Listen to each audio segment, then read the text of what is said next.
Okay, so let's learn about how to name molecular compounds.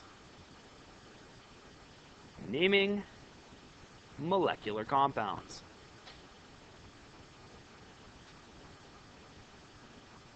All right, so we know from our work with ionic compounds that there's basically only one name for diatomic ionic compounds because of the way that they bond together.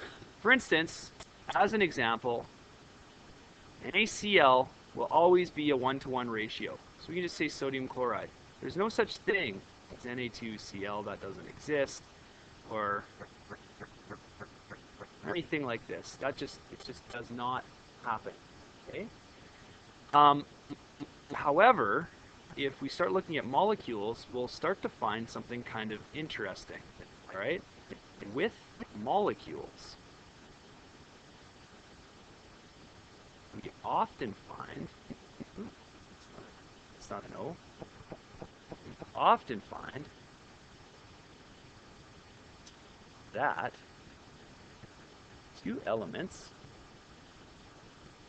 can combine in multiple ways.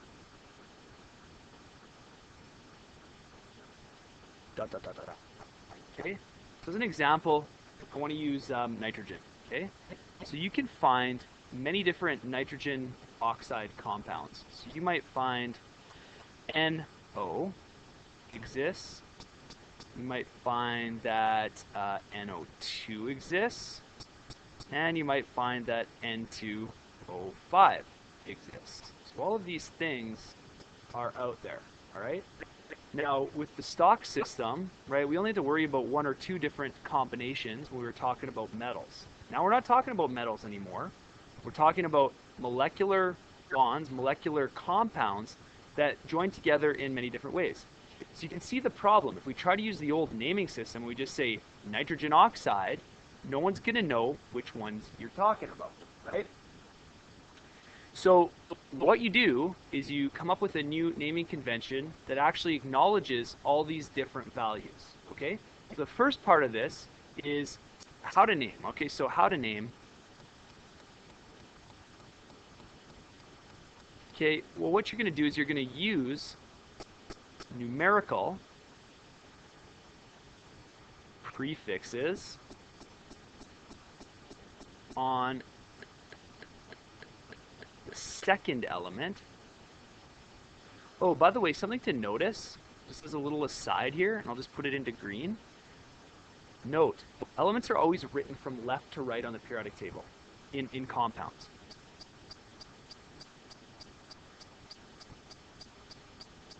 So like reading a book. So if you look at where nitrogen and oxygen are on the periodic table, nitrogen comes to the left of oxygen, so it's always going to be written first, okay, in your equation, and it's going to be said first using the name. So use numerical prefixes on the second element. It's part one, and the second thing we need to say is use a numerical prefix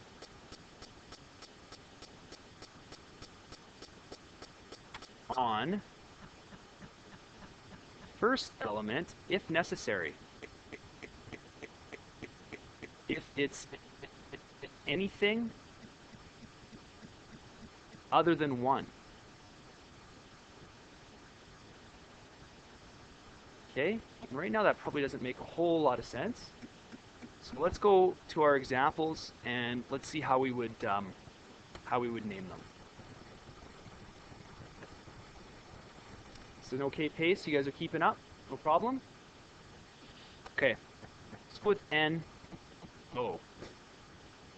Okay, so nitrogen has no numerical value here, and there's no numerical value here. There's no subscript saying how many there are. So this is just nitrogen and oxygen, or one nitrogen and one oxygen. So we would call this nitrogen monoxide. So this is that numerical prefix we were talking about. It's mono. Don't worry, I'm going to give you the numerical prefixes in a minute here. If we have NO2, that's going to be nitrogen What do you think? Dioxide. You've heard of dioxides before.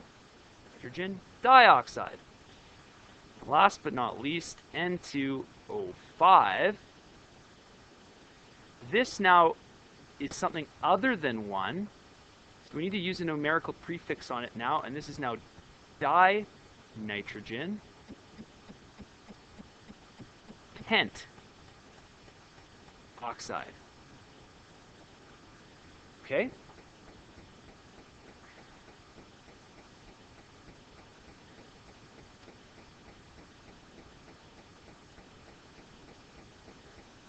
Okay, so let's just make a little chart here of these numerical prefixes. Oh, I wanted that to be green. What happened? There we go. Okay.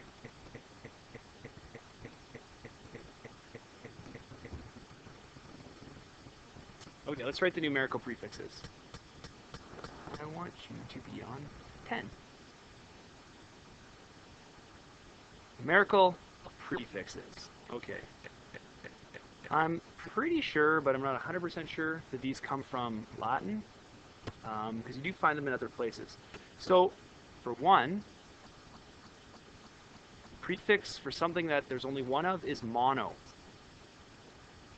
For 2, it's, shout it out if you know, di.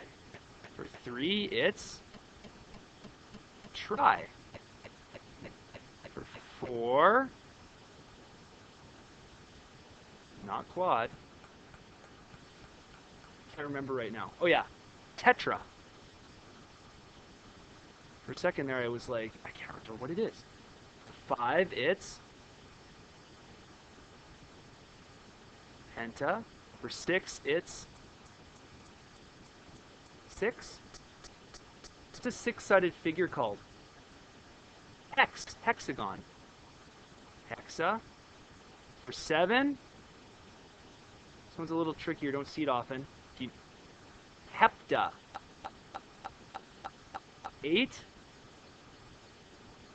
octo. 9, nona. And 10, deca. Okay. So I'm just going to make up one. See if we can do it. How about, what if we did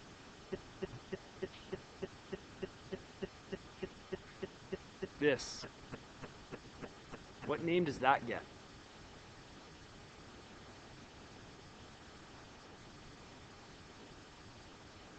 Hexa.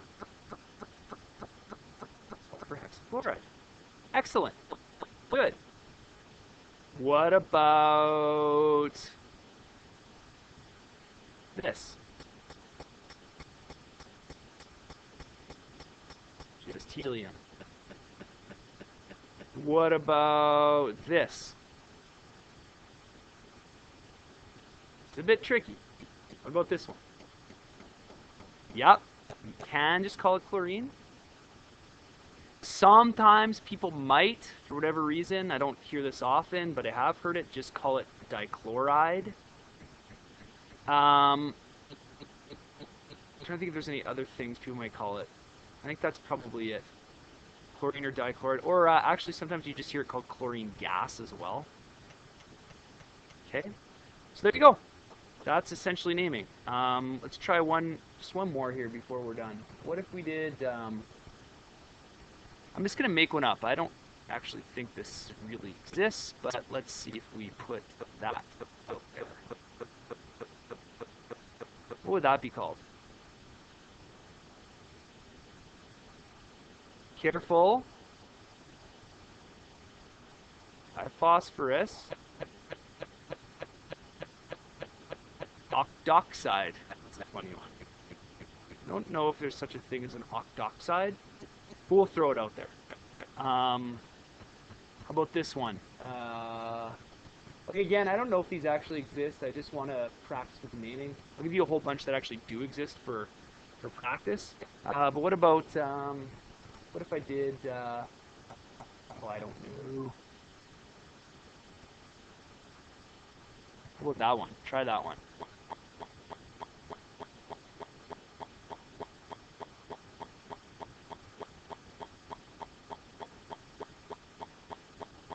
Good. Try nitrogen heptoxide. Okay? Etc. Okay? What's this one called? Carbon dioxide. There's no such thing as mon, so it'll never start with mon. You'll never hear monocarbon dioxide. It's just carbon dioxide. Question. Yeah.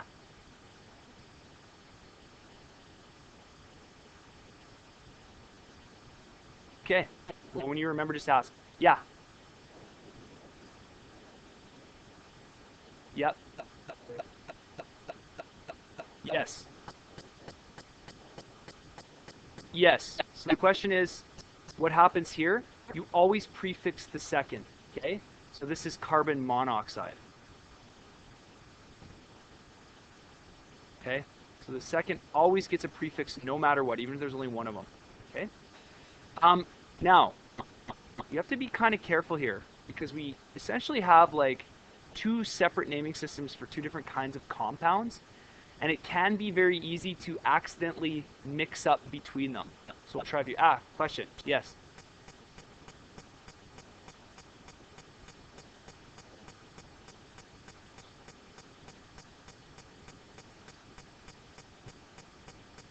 No. No. These technically aren't proper names, so we don't need to capitalize anything involving them. Okay.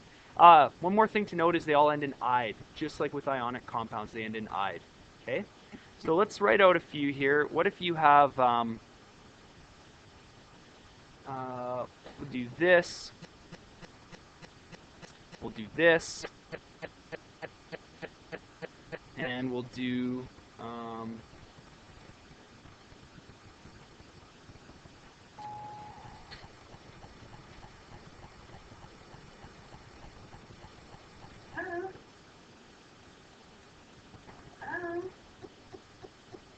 so we have three different naming systems going on, right? And you might see these, and you might be tempted to say that this is disodium monoxide. Okay, it's not disodium monoxide. What is this? That is sodium oxide. Okay, it's an ionic compound. So if I see a metal first, I know I'm in the ionic naming system. Okay, if there's a metal, it's ionic. Okay, how about this one? You could call it ferrous oxide. What would I probably prefer that you call it, though? Iron 2 oxide. So because there's a transition metal, right, we have to say the name. So no iron monoxide. That's not a thing. It's iron 2 oxide. And then, of course, this we recognize as being a molecule, two nonmetals. What would we call this?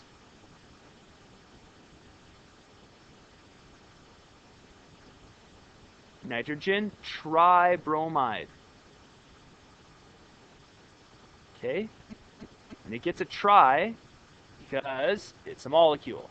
So you really, really have to be paying attention here.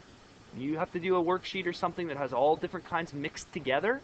If you forget and you start doing your ionic compounds using this tri-di thing, you're going to lose a lot of marks. So please be very conscious of that. You know, essentially two different naming systems for the compounds that are out there. All right? And that is that. Kind of done.